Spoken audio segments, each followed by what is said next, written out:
Hotline Miami 2, Wrong Number. Sophomore showing of Swedish development duo Dennaton Games and follow-up to 2012's critically acclaimed Hotline Miami. Utilizing many of the same mechanics as its predecessor, Wrong Number creates a fresh experience through refocused level designs, non-linear storytelling, and more of the pulsing rhythms, grueling difficulty, and 2D pixelated ultraviolence we've all come to love.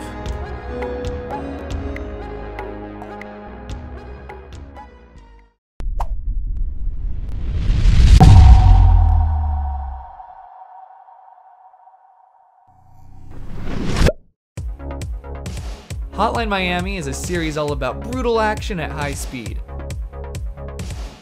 Wielding a wide variety of axes, knives, bludgeons, guns, and pretty much any other pointy object you could think to stick into a person, you are tasked with bringing American justice to your Slavic neighbors, now with the side of Colombians. In fact, the only thing you'll probably be doing more than slamming on Russian mobsters is getting your ass kicked by them. Oh yeah, you're gonna die.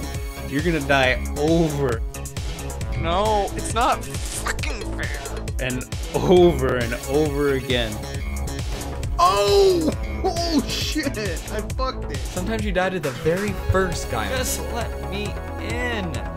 Sometimes you'll die to the last dog on the floor, right after your fist phases through his hind end.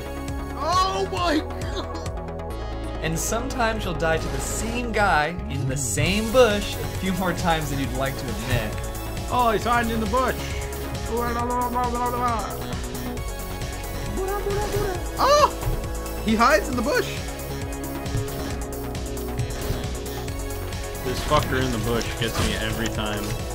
Then sometimes it'll be a little hard to get a grip. Come here, I have something to show you. Fuck! But every time, as long as you don't give up, you'll eventually hit a perfect sprint and be left with nothing but an odd mix of pride and disgust at the carnage left in your wake. Astonish at how fast you could push your reflexes to go.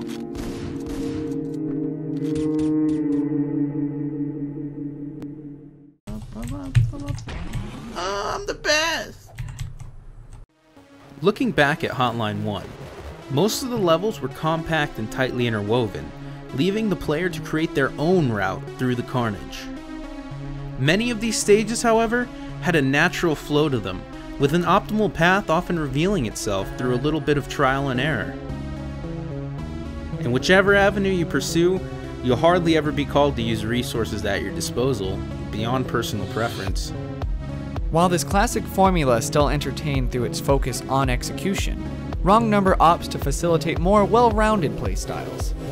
While you are still very much the architect of the path you carve, Hotline 2 meets you with larger floors, longer levels, and scattered targets, creating more wiggle room for both you and your enemies. This creates a more reactive experience than its predecessor, forcing you to keep situational awareness not only of where enemies are, but where they could be. The most prominent product of these changes is the necessity of using firearms. Whew. Now, while necessity may seem like a strong word,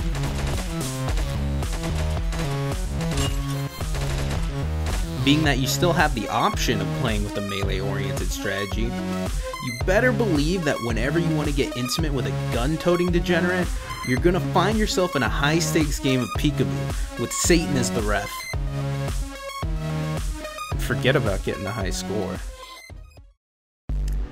Other than this perversion of a beloved pastime of my early childhood, this game has also scarred me with a strong disdain for Windows and glass products in general.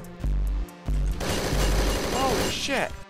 Now, not only does having half the walls in a building being made of glass compromise the privacy of its occupants and look a bit silly, it creates an outstanding amount of opportunities for the elite ace sniper squadrons infesting nearly every inch of the planet to blast you into oblivion should you dare show your face in a 10-mile radius of them. Oh Lord mercy. This could be seen as the downside of these massive maps saturated with guns. Hallways and windows present constant threats, where simply rounding a corner can end your run with no clear indication of what even went wrong. And the only way of using these layouts to your advantage is to sneak max range shots or duck call your enemies into a kill box. Surprisingly, however, shooting fish in a barrel isn't actually fun. Okay, it can be a little fun sometimes. Whichever way you choose to play, you'll be required to hold an omniscient awareness of the entire map and everyone on it, including their patrol patterns. This doesn't detract much from the game as a whole, but the learning curve for memorizing each new floor feels tedious and frustrating at times.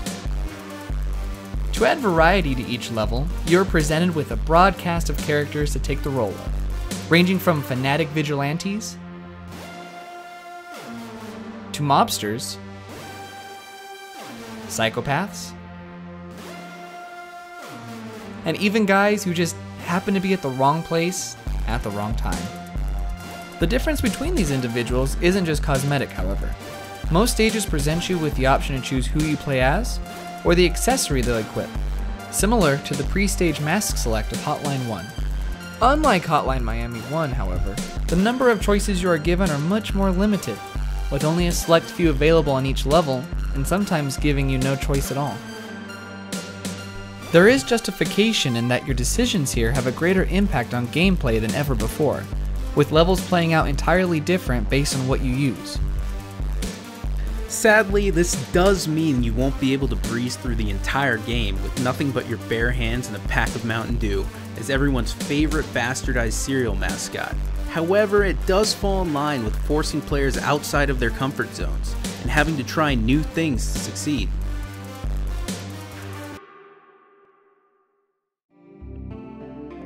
This multitude of characters is not only used as a medium of gameplay, but to tell Wrong Number's story as well. In a Pulp Fiction-esque approach to its narrative, you are presented with multiple perspectives in a disordered chronology, delivering a garbled picture of the events unfolding before you. Upon taking a step back and fitting all the scattered pieces into place, you are met with a display that not only builds upon its legacy, but retrofits it, adding clarity to events that had already transpired. In fact, the story's underlying themes may be the most obvious thing to grasp, touching on how society contextualizes where violence is accepted, where men are only monsters when war comes home, where killing who the voice on the radio tells you to makes you a hero, but the one over the telephone makes you a criminal, where we are all just animals, sent out to slaughter or be slaughtered, and any indulgence in our violent nature is shamed until it's hidden behind so many shallow morals and Hollywood magic, you forget blood, gore, and violence are real things. As the supposed end of its franchise, Wrong Number took creative new directives to the Hotline formula. With a satisfying variety of content presented between both installments, little is left to be desired. Even then, we're still left with leaderboards to compete worldwide or among friends. This, alongside a sizable list of achievements to strive towards, and an incoming level editor, should keep the blood flowing for a time to come.